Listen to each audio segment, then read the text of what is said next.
So this is our deck dinner today. James has some kale juice over there with a little bit of leek and ginger. I already drank mine. And turmeric. And the black pepper's in his omelet that got all munched up with spinach and leek.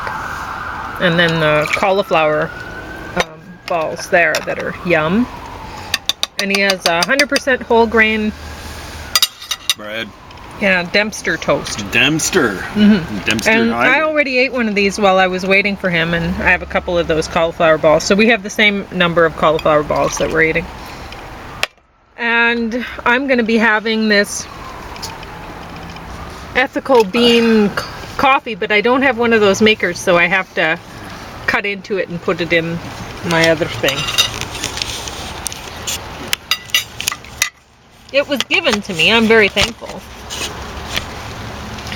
And it's raining right now. Yeah, I just started as almost as soon as you started doing your presentation. We'll have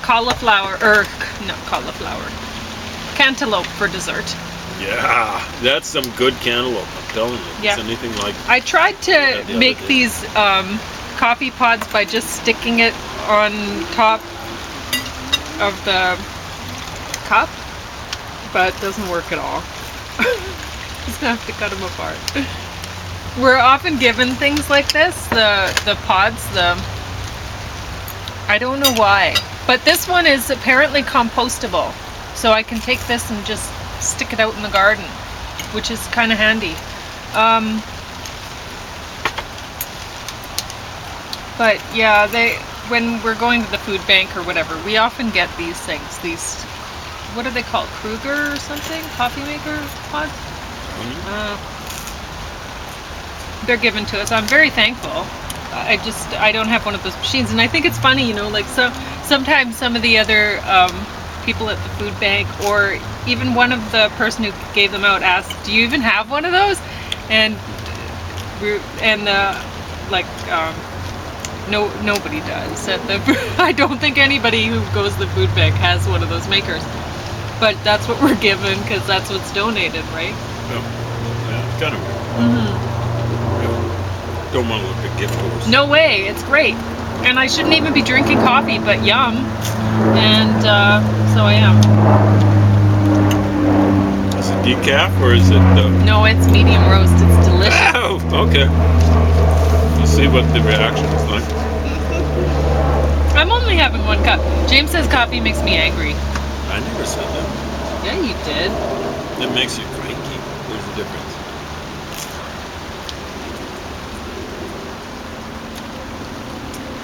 And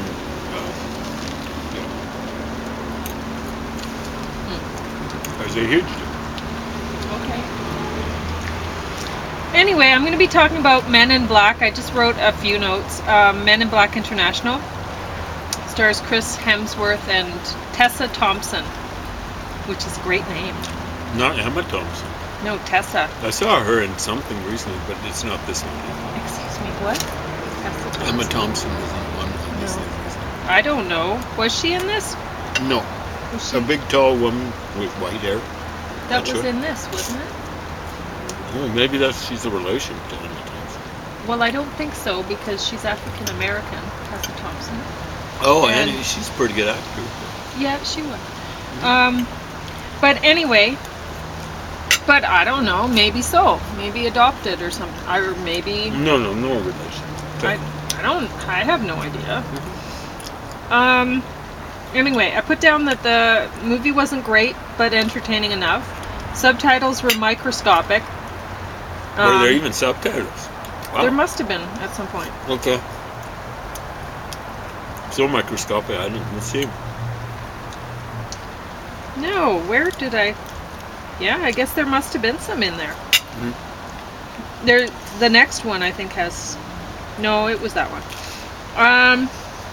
The special effects were good, but often they were completely unnecessary, like the subway car turning all futuristic looking. Yeah. All of a sudden, it didn't even make any sense. Why did that even happen?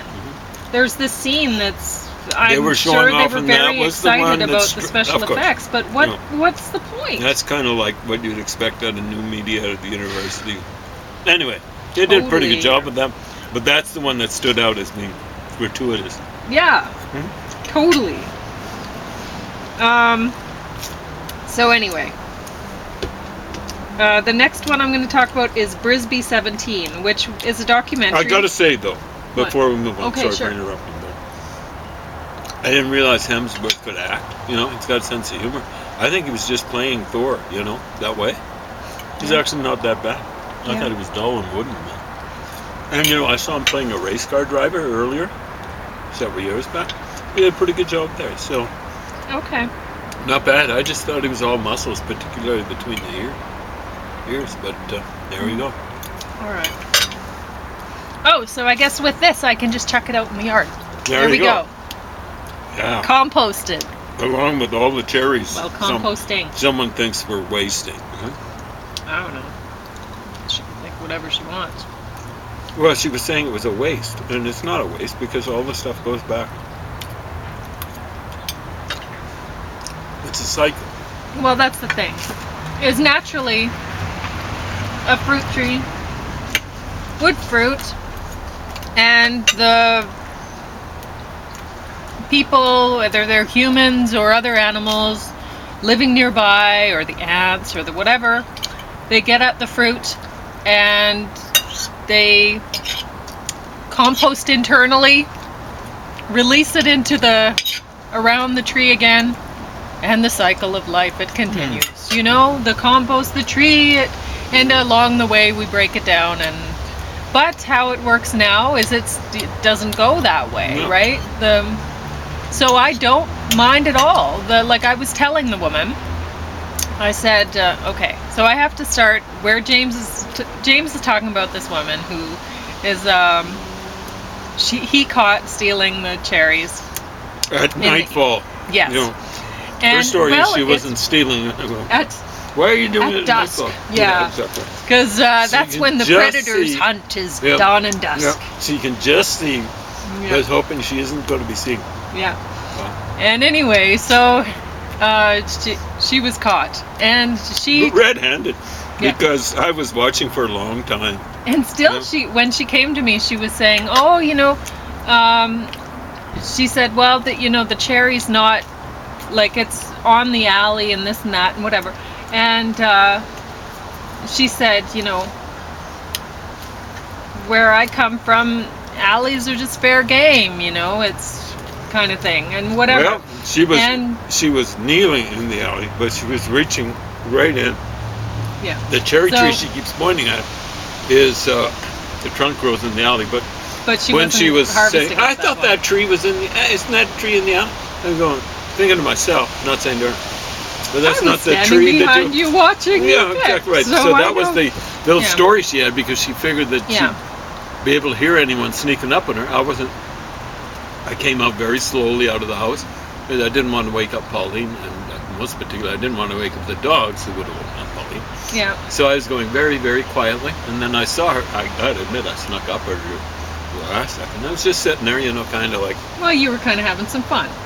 Yeah, exactly right. You gotta have fun with it. It's like that. It happens so often. It happens a lot. Anyway, so she was definitely stealing off of Pauline's. Very much. And she said, "Well, I promised your husband, or I promised him that I'd come back and help you pick the stuff at the top." Now, and I said, "No, I don't pick the stuff I at the top." didn't consider it a promise.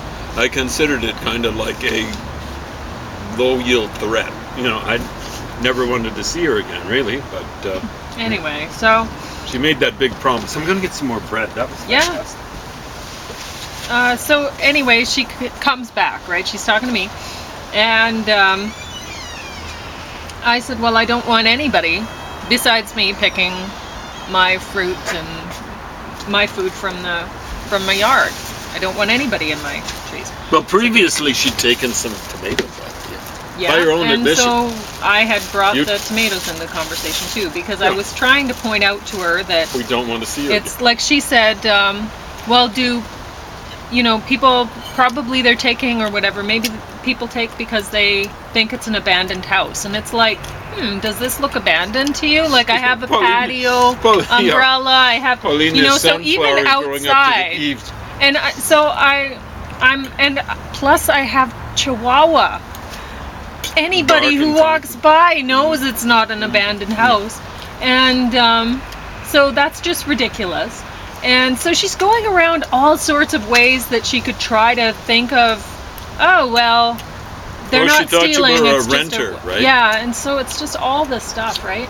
And so I said, well, you know, when people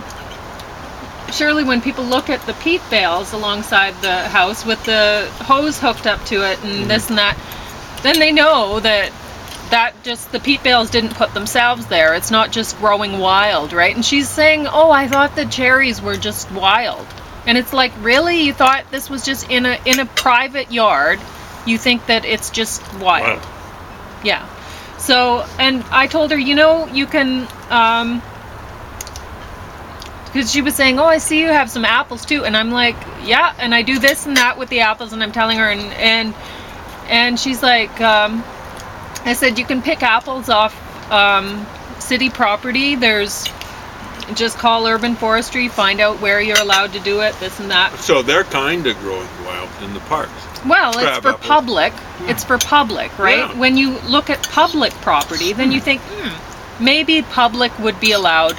Since I'm a taxpayer or whatever, Yeah. maybe this is kosher. So you call and you find out. But certainly you wouldn't think. So she says, oh, well, are people allowed to pick that? And it's like, okay, so you're wondering if people are allowed to pick off public property, but picking off private has never occurred to you as wrong, you know? Off of some, like I kept telling her, well, we're too poor for that, or we're too poor for, you know, trying to point out that you're stealing from poor people that are growing this themselves, you know, like, just crazy.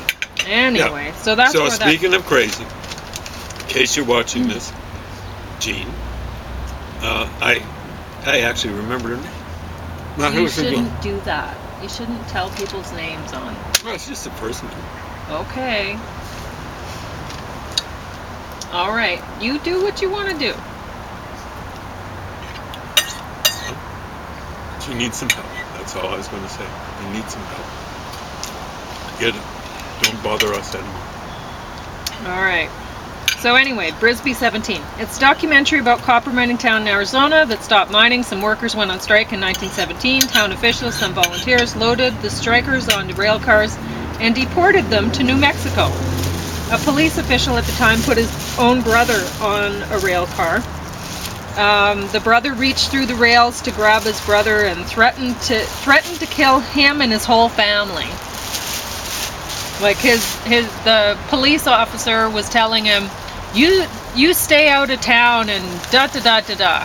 And the brother says, I'm not going to stay out. I'm coming back and I'm going to get your whole family, kind of thing. Wow. So anyway, yeah. And, Is this a documentary? Yes. And Now, what were they getting funded for? I didn't catch that. They went on strike. So this was a while back, right? 1917. Yeah. So now the town does a reenactment tour of the event, and they have almost like a Broadway musical kind of thing going on. They have one guy, very pretty voice. Anyway, so now it was interesting learning about this, and it really, I mean, a lot of people don't. They think, okay, well, whoever is getting, whoever's under the thumb or whatever is definitely, you know, they're a gentle, passive person that needs to be saved or whatever. Well, this guy here, he was going to not only kill his brother, but his brother's whole family. So, I mean, what did the kids do? One wonders. You know, I don't know. But, honestly, yeah, when the police official, sure, he's rounding up his brother and sticking him on a rail car and deporting him. I mean, that's one thing. That's a crazy, crazy issue. Anyway, But and then there's the people who live there. A lot of them still believe that they're going to start mining the copper in the towns. The industry who owns the rights to the copper or whatever, they're just going to take care of the people in the town, because the town, they've been loyal or whatever. And so the people making this documentary, they're like, there's no talking to them kind of thing. People just believe that somehow the industry has their back, even when they should look around and say, oh wait, what's it, Flint, Michigan, or whatever, right? But they don't. And anyway, the documentary was too long. But sometimes industries have workers at the back, or have their back, but they've got a knife there. So yeah, well, I mean, it's good to have a perspective on things and realize, well,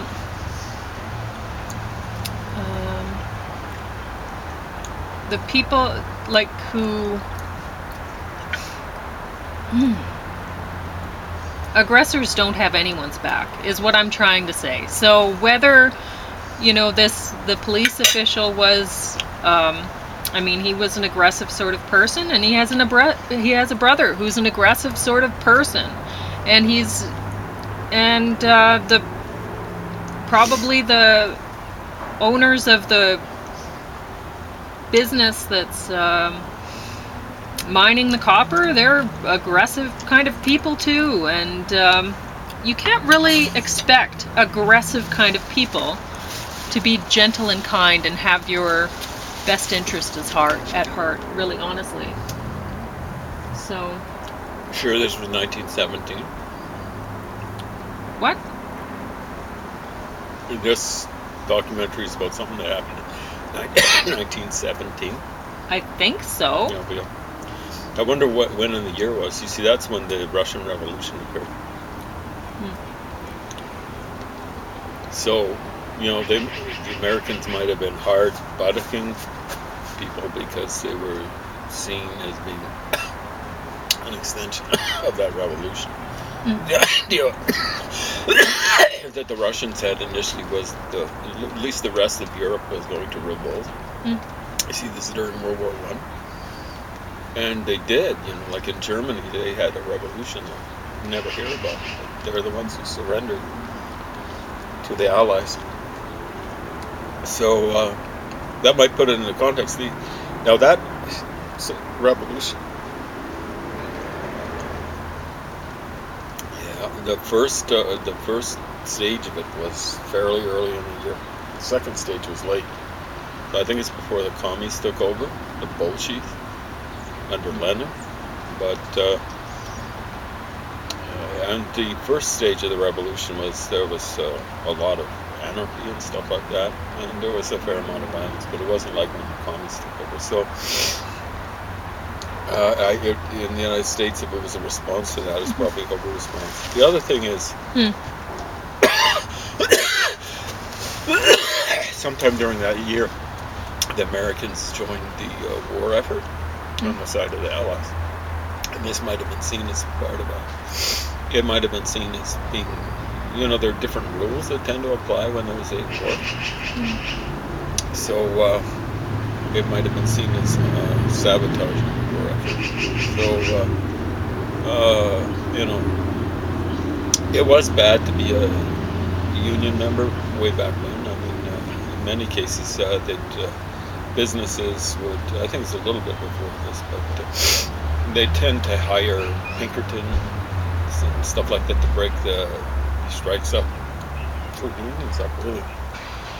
And there was a lot of violence used. So I think it's important to point out that